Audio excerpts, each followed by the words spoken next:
Hello दोस्तों। बुद्ध के बारे में सबसे अच्छी ज्ञानवर्धक कहानी में से एक है दिघनखा के साथ उनकी वार्तालाप। एक दोपहर सारीपुत्र और मुगलतन बुद्ध के प्रमुख शिष्य अपने एक मित्र तपस्वी दिघनखा को बुद्ध से मिलने लाया। यह सारीपुत्र के चाचा भी थे। जब उन्हें पता चला कि उनका भतीजा बुद्ध का शिष्य बन गया तो वे बुद्ध का शिक्षाओं के बारे में जानने के लिए उत्सुक हुए।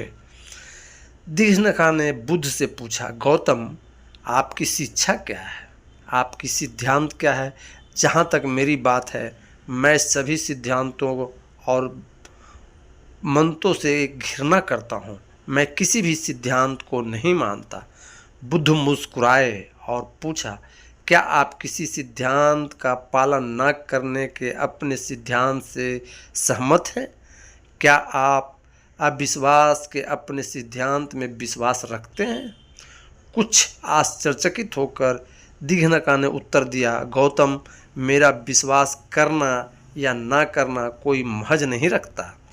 बुद्ध ने धीरे से कहा, जब कोई व्यक्ति किसी सिद्धांत में विश्वास करने लगता है तो वह अपनी सारी स्वतंत्रता को खो देता है। जब कोई हठ धर्मी हो जाता है तो वह मानता है कि उसका सिद्धांत ही एकमात्र सत्य है और अन्य सभी सिद्धांत पाखंड है। विवाद और संघर्ष सभी संकीर्ण विचारों से उत्पन्न होते हैं।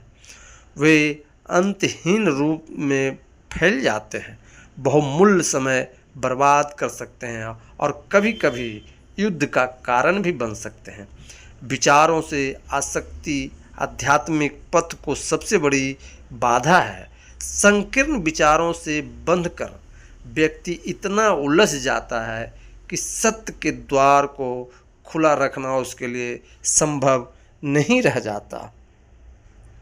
मैं आपको एक युवा विदुर की कहानी सुनाता हूँ जो अपने 5 साल के बेटे के साथ रहता था। वह अपने बेटे को अपनी जान से भी ज़्यादा प्यार करता था। एक दिन वह अपने बेटे को घर पर छोड़कर व्यापार के सिलसिले में बाहर गया। उसके जाने के बाद लुटेरे आए, पूरा गांव को लूट कर जला दिया। उन्होंने उसके बेटे को अपहरण कर लिया। जब वह आदमी घर लौटा तो उसने अपने जले हुए घर के पास एक छोटे बच्चे की जली हुई लाश पड़ी देखी। उसने उसे अपने बेटे का सब समझा। वह दुख में विलाप करने लगा और लाश के बचे हुए हिस्से का वह दाह संस्कार कर दिया, क्योंकि वह अपने बेटे से बहुत प्यार करता था। उसने उसकी राख को एक थैले में रख लिया और उसे हर जगह अपने साथ ले जाता। कई महीनों बाद उसका बेटा किसी तरह लुटेरे से बचकर घर पहुंचा। वह आधी रात को पहुंचा और दरवाज़ा खटखटाया। जब उस समय पिता राख से भरी थैली को गले लगाए रो रहा था। उसने दरवाज़ा खोलने से इनकार कर दिया। तब भी जब बच्चे ने उससे पुकारा कि वह उस आदमी का बेटा है, उसे लगा कि उसका अपना बेटा मर चुका है और वह बच्चा जो खटखटा रहा है दरवाजे पर पड़ोस का कोई बच्चा है जो दुख और मजाक उड़ा रहा है। आखिरकार उसके बेटे के पास अकेले ही भटकने के अलावा कोई चारा नहीं था। देखिए मेरे दोस्त, अगर हम किसी विश्वास से जुड़े हैं और उसे पूर्ण सत्य मान लें तो एक दिन हम भी उस विदुर जैसे स्थिति में पड़ सकते हैं। यह सोचकर कि सत्य हमारे पास पहले से ही है, हम सत्य को ग्रहण करने के लिए अपना मन नहीं खोल पाएंगे, भले ही सत्य हमारे दरवाजे पे दस्तक ही क्यों न दे रहा हो। दीपशिखा ने पूछा, लेकिन आपकी अपनी शिक्षा का क्या? यदि कोई आपकी शिक्षा का अनुसरण करेगा तो क्या वह संकीर्ण विचारों में फंस जाएगा? मेरा शिक्षण कोई सिद्धांत या दर्शन नहीं।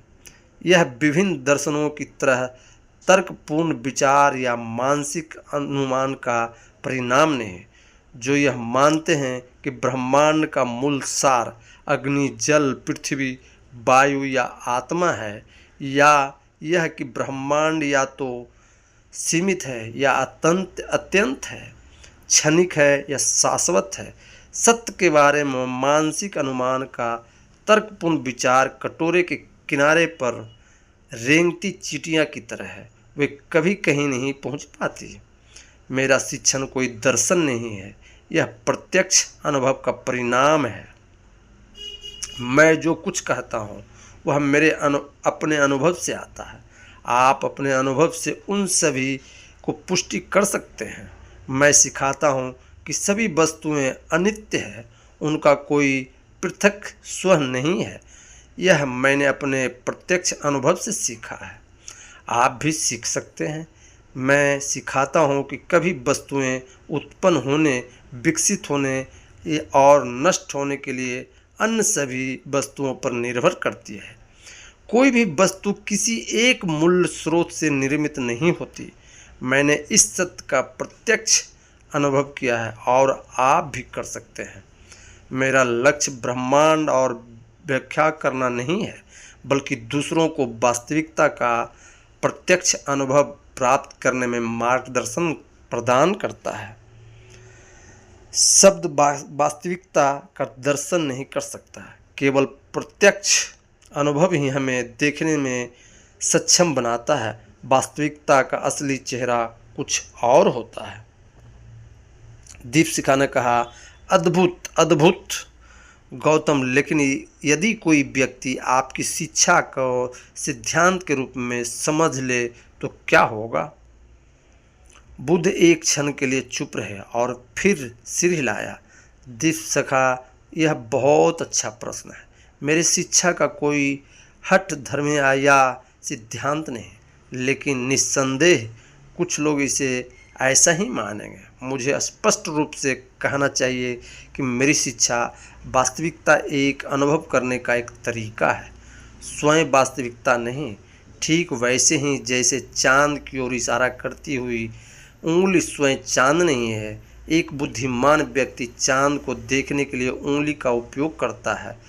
जो व्यक्ति केवल उंगली को देखकर उसे चांद समझ लेता है, वह कभी भी असली चांद को नहीं देख पाएगा। मेरी शिक्षा अभ्यास का एक साधन है, ना कि कोई ऐसी चीज़ जिससे चिपके रहना या जिसकी पूजा करनी हो। मेरी शिक्षा नदी पार करने के लिए इस्तेमाल की जाने वाली नाव की तरह है। केवल एक मूर्ख ही उस नाव को ढोता मिलेगा जब वह पहले ही दूसरे किनारे, मुक्ति के किनारे पहुंच चुका हो। दीपशिखा ने हाथ जोड़कर कहा, हे भगवान बुद्ध, कृपया मुझे बताइए कि दुख भावनाओं से मुक्ति कैसे पाई जाए। बुद्ध ने कहा, भावनाएं 3 प्रकार की होती है, सुखद, अप्रिय, उदासीन। इन तीनों की जड़ें मन और शरीर की धारणाओं में है। भावनाएं किसी भी अन्य मानसिक या भौतिक घटना की तरह उत्पन्न और समाप्त हो जाती है। मैं भावनाओं की प्रकृति और स्रोत को समझने के लिए गहराई से देखने की विधि सिखाता हूँ, चाहे वह सुखद हो, अप्रिय हो, उदासीन हो। जब आप अपनी भावनाओं को, स्रोत को देख पाएंगे तो आप उनकी प्रकृति को समझ पाएंगे। आप देखेंगे कि भावनाएं अनित्य है और धीरे धीरे आप उनके उत्पन्न होने की, समाप्त होने से अप्रभावित रहेंगे। लगभग सभी कष्टदायक भावनाओं को स्रोत, वास्तविकता को देखने का गलत तरीका है। जब आप भ्रांत विचारों की जड़ से उखाड़ फेंकते हैं तो दुख समाप्त हो जाता है। भ्रांत विचारों लोगों के अनित्य को अस्थायी मानने के लिए प्रेरित करते हैं। अज्ञान ही सभी दुखों का स्रोत है। अज्ञान पर विजय पाने के लिए ही जागरूकता की मार्ग का अभ्यास करते हैं। वस्तुओं की वास्तविक स्वरूप को समझने के लिए उन्हें गहराई से देखना आवश्यक है।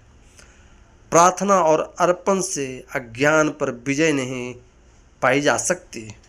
यह दीपशिखा को अंतिम वाक्य समझाते हुए उन्होंने कहा, अगर आप ध्यान में करेंगे तो सभी चीज़ अपने आप परत दर परत खुलता चला जाएगा, ना कि एक पढ़ाई है, ये अभ्यास की ज़रूरत है।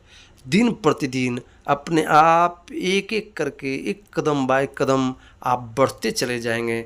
आप देखेंगे, आश्चर्य हो जाएंगे कि पढ़ाई और ये अभ्यास में आसमान ज़मीन का अंतर है।